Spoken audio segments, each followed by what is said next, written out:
Alright guys, welcome back to Mitsumo's Garage. Doing a couple things today. We're going to be doing some hacking, some cutting, some drilling.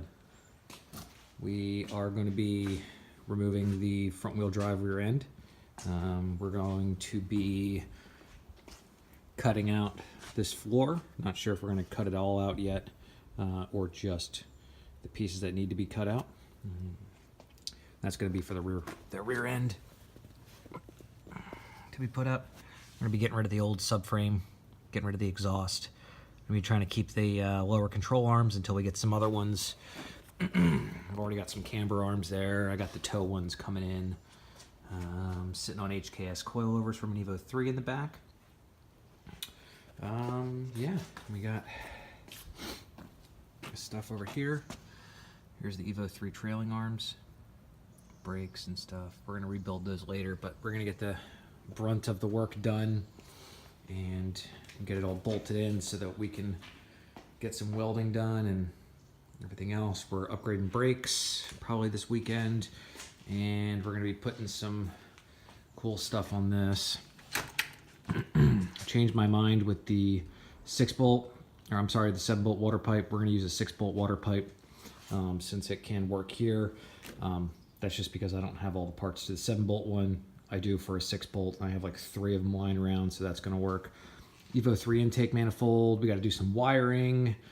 Still waiting on a radiator. I'm wrapping the exhaust. You guys will see that later. Yeah, we'll go from there. So quick little update. I'll come back in and fill you guys in soon with some progress. All right. So we're back. We got the exhaust off, rear bumper off, all of the rear end off. We need to remove the shock and the lower control arm still. We'll remove the tie rods, the camber arms, and the trailing arms. What she looks like. And the reason why we are taking all this stuff off is obviously because this whole rear subframe, all these attaching points are going to be deleted because we're cutting that all out for the Evo 3 rear subframe. We also had to remove these bolts from to hold the e-brake cable right there. Had to remove that box too. I think that's for the airbags. Obviously, we're not using airbags in this car.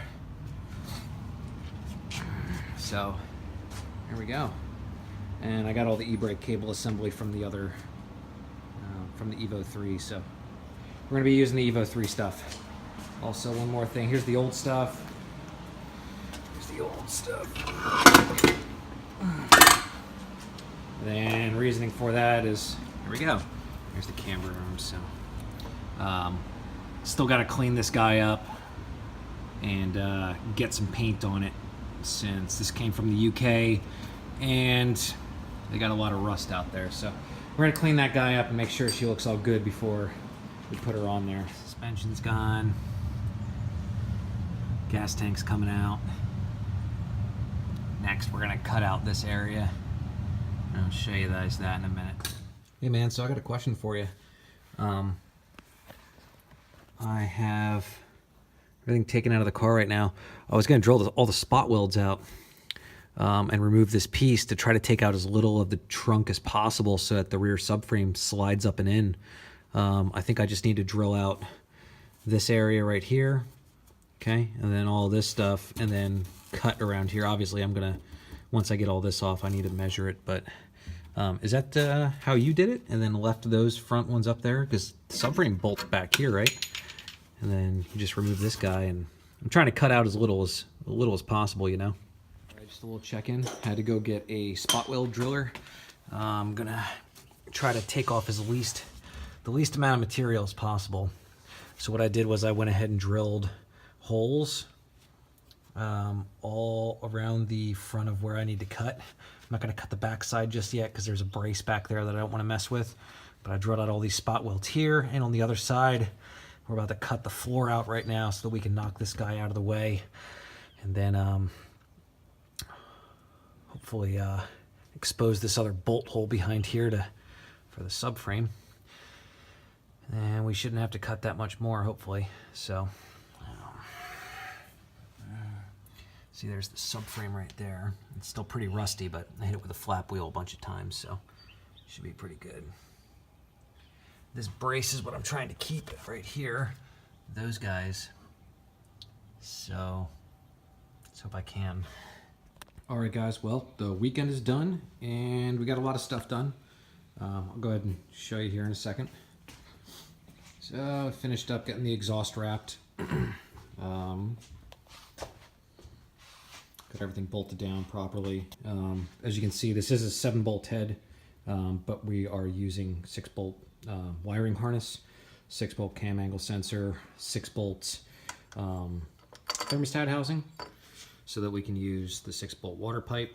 I cut off the weight on the 7-bolt shifter arm right there, or the 7-bolt transmission, so it would clear it.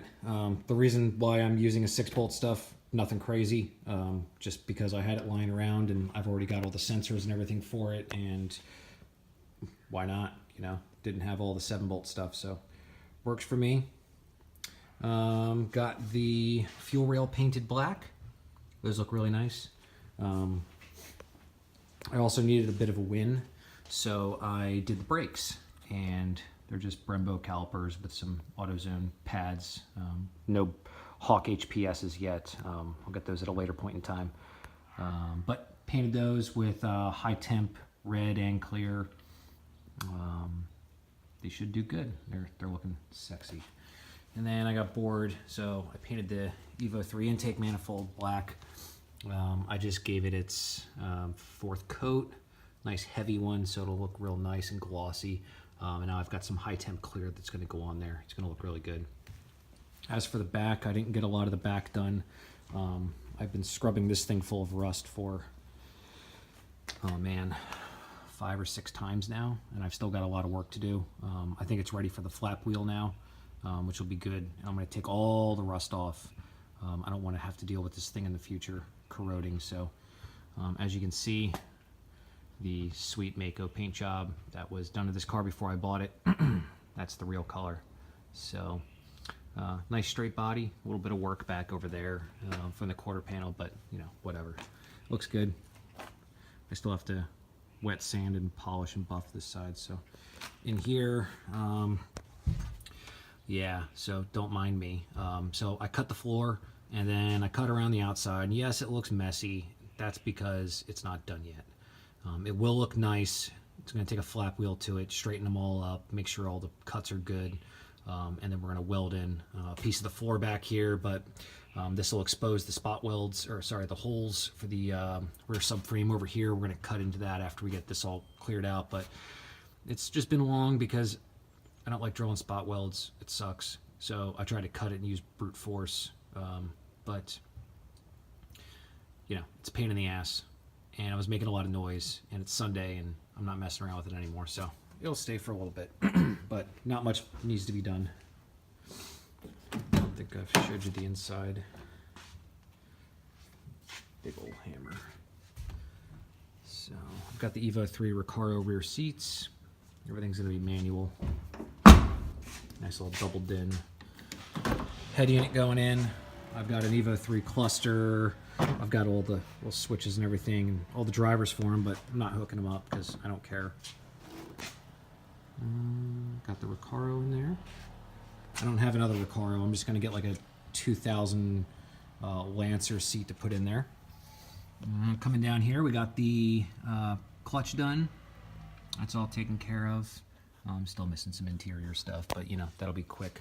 Reason for that is I have some 2K paint, and we are going to paint all these door jambs because they are very, very irritating to open up the door and see the lack of quality on this paint job. So, and then when we do that, we're also going to do the side skirts and the hood and both